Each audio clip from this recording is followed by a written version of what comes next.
Renovating a home can be a major undertaking, but it can also have some significant benefits. One of the most obvious and appealing aspects of renovating is the potential to increase the value of a home, which can be important for those looking to sell the property, to revalue and withdraw equity, or increase the rental return.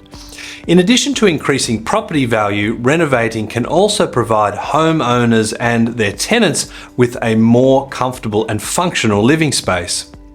However, renovating a home is not without its drawbacks. The process can be time-consuming and stressful, and it can be expensive as well. Depending on the scope of the renovations, homeowners may need to hire contractors, consultants, or other professionals, which can add to the overall cost. Additionally, there may be unforeseen problems or complications that arise during the renovation process, which can further add to the cost and stress of the project. One major benefit of renovating an investment property is the potential for tax deductions. Basically, all improvements that you make to the property will qualify for depreciation in one way or another. If you're making structural improvements, let's say you're making an extension, at least the building structure will qualify for a 2.5% depreciation rate each financial year from the date of those works being done for 40 years. So if you're spending $100,000 on structural works, you're getting $2,500 a year worth of deductions.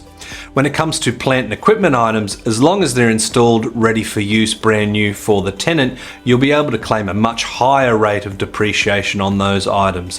Things like carpets, blinds, kitchen appliances, hot water systems, air conditioning, all have different depreciation rates given to us by the tax office, with carpet at say 25% for example. So plant and equipment can really supercharge deductions in the first few years.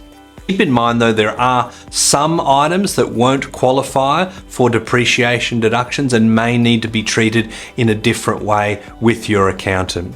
So it's important to consult with a quantity surveyor to determine which costs are eligible for deductions with a depreciation schedule and ensure that you claim your entitlements. For more information, visit our website at mcgqs.com.au.